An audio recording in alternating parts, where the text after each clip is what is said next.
महाभारत में अर्जुन को श्री कृष्ण द्वारा दिया गया उपदेश ज्ञान का खजाना है। इसमें जीवन के हर पहलू में मार्गदर्शन दिए हैं श्री कृष्ण ने, और अगर आप इसमें बताए गए उपदेशों को अपनाते हैं तो आप हर फील्ड में सफलता प्राप्त कर सकते हैं। और ऐसे ही 5 उपदेश आज मैं आप लोगों को बताने वाला हूँ जिसे अपनाने से सफलता आपकी कदम चूमेगी। जिसमें पहला है कर्तव्य और निष्काम कर्म, दूसरा है आत्मनियंत्रण और आत्मानुशासन, तीसरा है नेतृत्व और टीम वर्क, चौथा है समता का सिद्धांत और 5वां है क्राइसिस मैनेजमेंट। इन 5 को बारी बारी से नजर डालेंगे। उससे पहले आप लोगों को बता दें कि श्री कृष्ण ने अर्जुन को ये उपदेश उस समय दिए थे जब महाभारत युद्ध क्षेत्र में अर्जुन का विश्वास डगमगा गया था। उस समय श्री कृष्ण ने अर्जुन की शंका को दूर करने के लिए ये उपदेश दिए थे। आपको भी ऐसा होता होगा कि जब आप नए काम करने को सोचते हैं तो आपको शंका होता होगा कि मेरा यह काम सफल होगा या नहीं। तो यह वीडियो को पूरा जरूर देखिए जिससे आपकी ये सारी शंका दूर हो जाएगी। पहला है कर्तव्य और निष्काम कर्म। गीता में भगवान श्री कृष्ण बताते हैं कि हमारा अधिकार सिर्फ कर्म करने पर है, उसके परिणामों में नहीं है।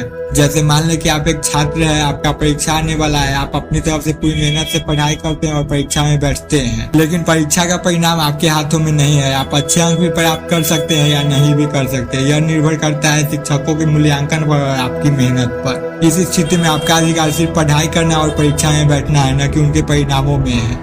आप अपनी पूरी मेहनत से पढ़ाई तो कर सकते हैं, लेकिन परीक्षा के परिणाम आपके हाथों में नहीं है। इसी तरह जीवन में भी हमें कर्मों पर ध्यान देना चाहिए, न कि परिणामों पर। हमें अपनी पूरी मेहनत से काम करना चाहिए, लेकिन परिणाम की चिंता नहीं करना चाहिए। यह भगवान श्री कृष्ण की गीता में दी गई शिक्षा है, तो आप इसे ध्यान में जरूर रखिएगा। दूसरा है आत्मनियंत्रण और आत्मानुशासन। भगवान श्री कृष्ण कहते हैं कि मनुष्य को स्वयं को ऊपर उठाना चाहिए, न कि स्वयं को नीचे गिराना चाहिए, क्योंकि आत्मा ही मनुष्य का मित्र है और आत्मा ही उसका शत्रु है। आत्मा का अर्थ है हमारी अंतरात्मा या हमारी अपनी चेतना। भगवान श्री कृष्ण कहते हैं कि आत्मा ही मनुष्य का मित्र है और आत्मा ही मनुष्य का शत्रु है।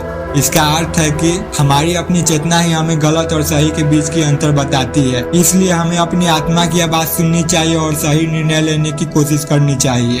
अगर हम अपनी आत्मा की आवाज को अनसुना कर देते हैं तो हम गलत निर्णय ले लेते हैं, जिसके नकारात्मक परिणाम भी हो सकते हैं। इसलिए हमें अपनी आत्मा की आवाज को सुननी चाहिए और सही निर्णय लेने की कोशिश करनी चाहिए। तीसरा है नेतृत्व और टीम वर्क। नेतृत्व की जिम्मेदारी। श्री कृष्ण अर्जुन को बताते हैं कि जिस तरह एक राजा अपनी जिम्मेदारी को समझता है और अपने कर्तव्य को पूरा करता है, उसी प्रकार हमें अपनी जिम्मेदारी को समझना चाहिए और अपने कर्तव्य को पूरा करना चाहिए। Team work. श्री कृष्ण कहते हैं कि टीम वर्क में सहयोग और समर्थन बहुत महत्वपूर्ण है। हमें अपने साथियों के साथ मिलकर काम करना चाहिए, जिससे हम किसी भी बड़े काम को बहुत ही आसानी से कर सकते हैं। चौथा समता का सिद्धांत। भगवान श्री कृष्ण कहते हैं कि ज्ञानी व्यक्ति विद्या और विनम्रता से युक्त होते हैं। वे सभी जीवों में समान दृष्टि रखते हैं, चाहे वे ब्राह्मण हो, कुत्ता हो, गाय हो, हाथी हो या चंडाल हो। यह उपदेश हमें सिखलाता है कि हमें सभी लोगों को समान दृष्टि से देखना चाहिए, चाहे वो गरीब हो या अमीर हो, चाहे हमसे नीची जाति का हो चाहे ऊंची जाति का हो, सभी लोगों का सम्मान करना चाहिए। और 5वां है क्राइसिस मैनेजमेंट। गीता हमें सिखाती है कि संकट के समय आत्मविश्वास और धैर्य बनाए रखना अनिवार्य है। किसी भी संकट के समय नेतृत्वकर्ता को साहस और दृढ़ता के साथ निर्णय लेना चाहिए। जैसे जब कोरोना वायरस आया था, तब भारत के नेतृत्वकर्ता के रूप में माननीय प्रधानमंत्री नरेंद्र मोदी थे।